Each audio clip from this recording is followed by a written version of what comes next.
Tangkı Efir.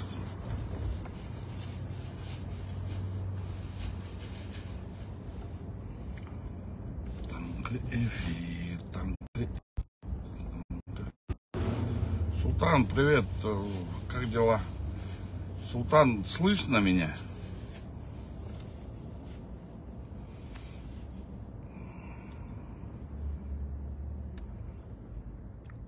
Султан, слышно меня?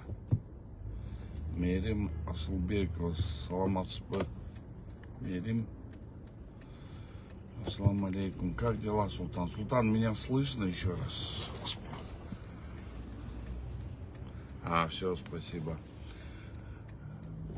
Да, лайк там басып турсаңыздар, же бөлүшүп турсаңыздар, ошондо аудиторияны чоңойтуп алалы. Анткени бүгүн 7 марттагы митинг болуп атат, ошолорго кичине мындай түшүндүрмө берип кетейин дедим элем. Түшүнсө, түшүнбөсө эми өз башында. Алик Лекматов, салам алейкум. Эркинбой Шымбаев, саламатсызбы? 7 киши эфирде. Дагы поделиться алып койсоңуздар, ошондо аудиторияны чоңойтуп алалы. Аудиторияны чоңойтуп алалы. Лайктан басып турсаңар, бат-баттан. ТикТоктогу айттык. Бакыт Касымов, салам алейкум. 8 киши эфирде. Акжолтой, кандайсың, укам? Жакшысыңбы, иним? Оорубайбы тишиң? Сени көргөндө келет жиним. Бакыт Омаров, 12 киши эфирде, амча баштай берели. Урматтуу Facebook колдончулар. Азыр ар жерлерде 7 мартта митинг болот деген бир азап нерсени угуп атам да. Ошол митинг кылардын астында силер кичине мындай катуураак ойлонуп көрсөңөр. Ошол митинг боюнча жерде Имаш иниме кайрылат элем. Тилекмат иниме кайрылат элем. Бир сураныч менен кайрылат элем да. Мындай митинг дебей, ошолорду сүйлөбөй эле койсоңор деген сөз менен кайрылат элем да. Ошо азыркы тапта митинг деген керек жок нерсени силер абдан катуу козутуп атасыңар да. Элди дүрбөлөңгө түшүрүп атасыңар. Силерге эми бир түшүндүрмө берип кетейин деген ой келди, ошол түшүндүрмөнү айтайын силерге. Бүгүнкү күнү тышкы саясатта, дүйнөлүк саясатта, дүйнөлүк геосаясатта абдан чоң катуу кырдаалдар болуп атат. Өзүңөр көрүп атасыңар. Азыркы болуп аткан нерсе бул деген мындайча айтканда 3-чү дүйнөлүк согуштун эле четтери эмес, ошо ортосуна келип калдык. Эмне себептен бул дүйнөлүк согуш керек? Дүйнөлүк согуш керек бул деген жаңы чыккан, кыйын чыккан же илгертен бери мынтип күчтөнүп жүргөн мамлекеттер бири-бирин мындай орусча айтканда сфера влияниясын бөлүп атат. Дүйнө жүзүндө биякты мен башкарам, биякты сен башкарасың деген абдан чоң ушундай ызы-чуулар болуп атат. Бул ызы-чуулар азыр Украинада болуп атат. Бул ызы-чуулар Израиль менен Палестинанын ортосунда болуп атат. Сирияда болгон. Ошондой нерсе болуп атканда азыр Украинада уже колунан келбей, айла жогунан акырынан багынып бартат. Авдеевка, Кличеевка деген жерлерди алып туруп. Америка өзүнүн жардамын азайтып атат. Бирок Америка деген бұл дүйнөлүк сөз менен айтканда бұл гегемон болчу. Дүйнө жүзүн башкарган гегемон болчу. Азыр ошол жагынан утулуп атат же утулбай атат десем мындай уже көп эмеге барбай атат да. Эми ошондой болуп аткан кезде азыр ошол жерде көп күчтөр Орто Азияны жарабыз деп, Орто Азияны жарабыз деп. Орто Азияда ызы чуу салабыз деген гер ойлору көрүнүп калды. Ошол ойлор көрүнүп калганда бул Орто Азияны жарыш буларга боктон оңой. Бизде эмне себептен дегенде Афганистанда талибандар ИГИЛди Тажикстан менен Афганистандын бир мындай кичинекей сокун алып келип коюшту. Аякта 25 000 ИГИЛ киши өлтүрүп, уже мындай согушка көнгөн адамдар. Бизде эсиңерде Баткенский событиялар болгондо, Баткендик окуялар болгондо ошондо 20дай ашык эле боевик кирип биздин армиябыз ошондо кандай эптеп атып туруп, аларды атып канча киши өлгөн. А биякта элестетип көргүлө 25 000 киши. 25 000 киши. Ошол жакта курал жарактары менен. Ал ИГИЛ толугу менен Америкага баш ийет. Бүгүнкү күнү Тажикстанда Эмомали Рахмон президенти баласына Рустамга бийликти өткөрүп берем деп, алардын өзү менен ошону менен алек болуп турганда, алардыкы да кичине көп саясаты көп жакшы эмес болуп атат. Ошондой талибанга ИГИЛди өзүнүн границасында кармашы дагы абдан керек жок нерсе болуп атат. Алар уже талибанды кысып атат. Талибанды кысканда алар талибанга баш ийбейт. Ошону менен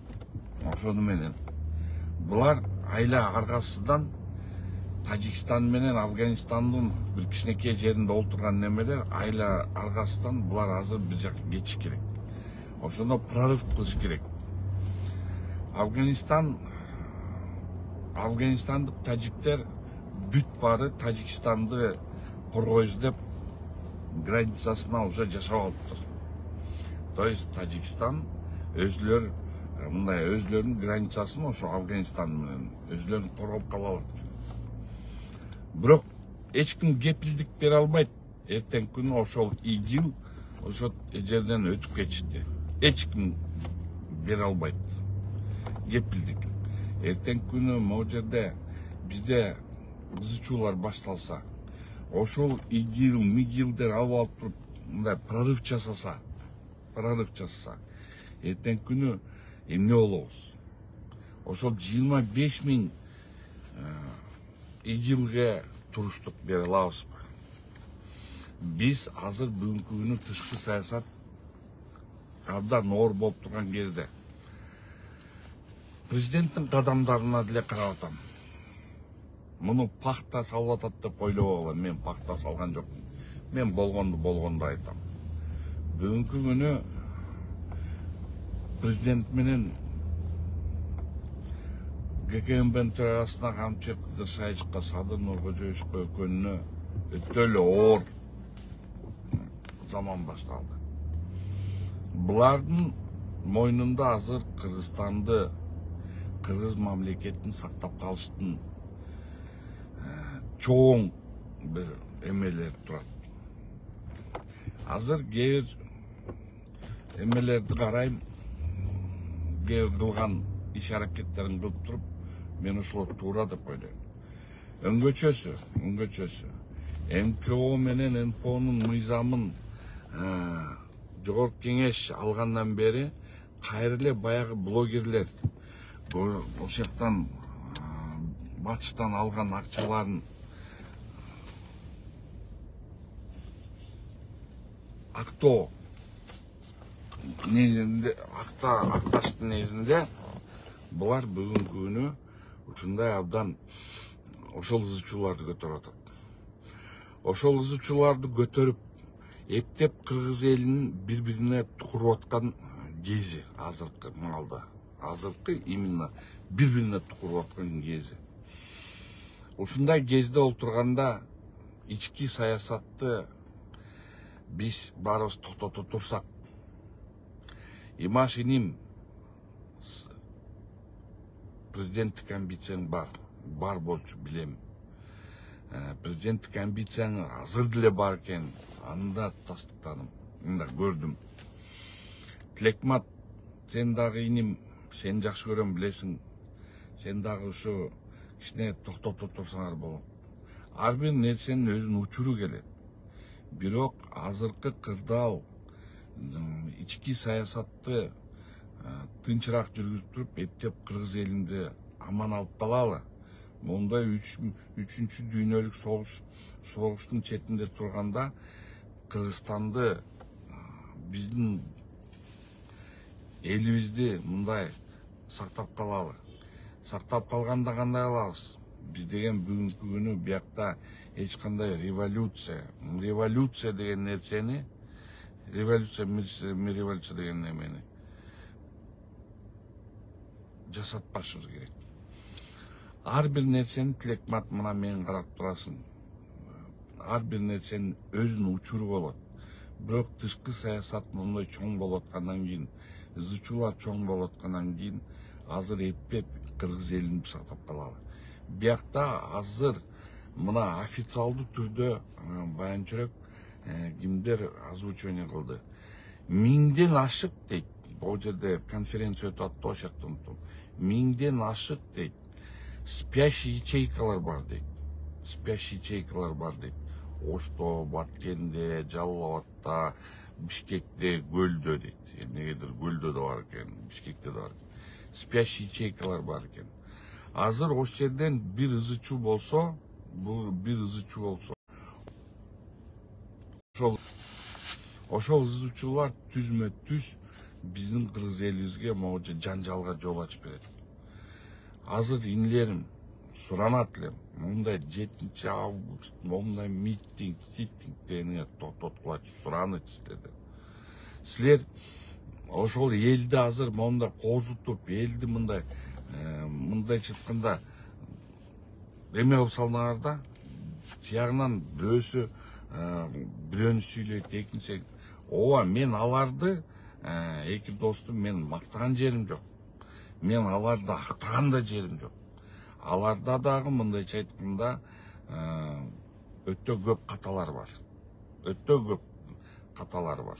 Бирок бүгүнкү күнү мондай тышкы саясат, геополитикада өтө орчундуу, азыр Орто Азияда мондай жарабыз деп аткан жердеги нерсени силер ошонго түрткү болбогула. Силер түрткү болбогула. Анткендигин тарых мунун баарын айтат.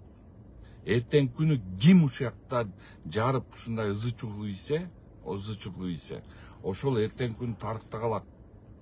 Кыргыздын элин ыйын алып келген ушулар деп.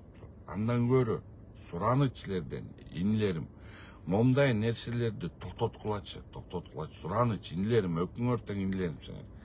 Азыр кыргыз элимди мондай 3-чү дүйнөлүк согуш болуп аткан жерден сактап калалы кыргыз элибизди. Кыргыз жеринде согушту ачып албайлы. Анткени азыр деген биякта ички саясатта бир малейший бир чоң эме ызы чуу болуп кетсе, ошону басканын басат. Ишенип койгула баскан болот. Ошондон ары бололу. Сураныч силерге. Токтоткула, сураныч мен. Тилекмат, азыр кошо турган, азыр ликбез кыла турган убакыт жок. Кечимдеси бир эмени кылалы, ошол жерден кошулалы, ошол жерден кошоюн, ошол жерден сүйлөшөлү. Азыр мен просто жумушка кетип, азыр эмен. Бирок мен иним сен жакшы көрөм билесиң, Тилекмат. Ушундай ызы чуулар токтоп туралы. Билем, бүт барын билем. Бирок азыркы маалда бул керек жок нерсе. Тынчыраак туруп туралы. Өтө тынчыраак болуп туралы. азыр эптеп кыргыз элимди сактап калалы, кыргыз жерибизди мындай сактап калалы. Момундай азыр мына НКО менен НПОнун мыйзамы кабыл алгандан бери биякта мына могу жерде мен анализ кылып олтурам, мен өзүм аналитиктерим олтурат. Ошолор баардыгын анализ кылып олтурсак, абдан орчулдун убакыт келиптир да. Ошону ошол жерден анан кийин мындай тынчыраак өтөлү. Алар катуу баштап атат. Мына эзели кыргызча сүйлөгөн, эзели кыргыздын тилин талашпаган НПОлор кээ бирлер мына анализдеп көрдүлөр. Кыргыз тили деп кыйкырып чыкты. Патриоттук сезим деп ооба кыргыз тили керек. Бирок ошол кыргыз тилин причина кылып алып. Ошону менен ызы чуу болуп атат. Кечинде Тилекмат Кудайым буйрса бир убакыт эметип калса, мен да больницадан кийинмин. Бир эметип калса, мен прямой эфир кылып туруп, обязательно сага эме жиберем сага эме. Бирок урматтуу кыргыз элим, азыркы тапта акырын тынч отуруп, эч кандай митинг, ситинг деген нерселерди айтпайлы, кереги жок. Митинг, ситингке барбайлы. Азыр ар бир нерсенин өзүнүн убактысы келет. Бирок азыркы тапта момундай өзүбүз ушундай оор акыбалда турганда, Орто Азия жарылып кетейин деп аткан маалда турганда, аман эсен андан көрө ошол биздин президентибизге дагы эмелер, андан көрө ошолордон да суранат элем. Силер дагы жаныңызда жүргөн жан жоккөрлөрүңөрдү дагы кичине тилдерин тыйып, элди эл менен чабыштырбагыла. Силерге да ошону айтып, ошонун негизинде кыргыз элимди сактап калалы. Силерге азыркы күнү эки доско өтө орчундуу убакыт келди. Ошол орчундуу убакытта силер дагы силерден абдан көп нерсени зависит этет. Анткени силер кандай саясат жүргүзсөңөр, ошол саясат биздин кыргыз элибизди сактап калса, силерге алкыш болот. Силер сакта туура эмес саясат жүргүзүп, тышкы саясат туура эмес жүргүзүп туруп, согушка батып кетсеңер, силер да күнөөлүү болуп калышыңар мүмкүн. Ошон үчүн силерден дагы, бийликтен дагы, иңилеримен да сурайт элем. Азыркы убакта эч кандай ички амбицияларыбызды көтөрбөй, эч кандай өзүбүздүн патриоттук сезимибизди момундай революция аркылуу көтөрбөй, азыр кыргыз элимди сактап калалы. Биз кичинекей калкпыз, кыргыз элим. Болгону 7 миллион калкпыз, кыргыз элим. Ошол кыргыз элим калкы бул деген бияктан тынч эптеп ушул эмеден чыгып 24-жыл менен Кудайым буйрса бүтүп кетет деген абдан чоң ойлорум бар. Бүтүп кетет 24-25-жыл ушу 3-чү дүйнөлүк согуштун азабы бүтөт. Ошондо баары тынчтанганда, ошондо кичине момундай чыксак болот эле. Бирок азыркы маалда инилерим геосаясатты жакшы карап көргүлө. Ошол жерде геосаясат жакшы карап баарын плюс минустарын баарын эсептеп көргүлө. Өзүңөр көрөсүңөр. Силерге кыргыз элим керек болсо, силерге кыргыз жерим керек болсо, тынчтанып тургула. Кереги жок. Элди козутпай тургула. Сураныч чоң. Силерге де бийлик, силерге де чоң сураныч. Элдин кыжырын кайнатпай, элди жөндөн жөн эле бири-бири менен жан жокөрлөрүңөр ошол жерде чуркап жүрүп, бири-бирин чабыштырганды анда токтотсо, анткени силердин араңарда, силердин тереңерде саботажниктериңер көп. Силерге өзүңөргө саботаж кылып аткандарыңар көп. тилин тарта албай отуону сүйлөп бутуону сүйлөгөн советниктериңер толтура, желжиреген акмактарыңар толтура. Течерде депутаттардын олтурганы Госдептин программаларын актын козуткан аякта дагы депутаттар бар. Ошон үчүн урматтуу элим, урматтуу депутаттар, урматтуу бийлик, азыр тилибизди байкап туруп сүйлөйлү. Тилибизди байкап туруп сүйлөйлү. Ойлогон ой максаттарыбыздын амбицияларын токтото тургалы. Анткени бүгүнкү күнү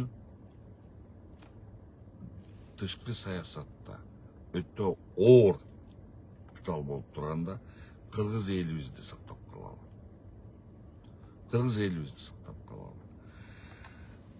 Кыргыз жерибизди сактап калалы. Туубузду сактап калалы. Өзүбүздүн гимнибизди сактап калалы.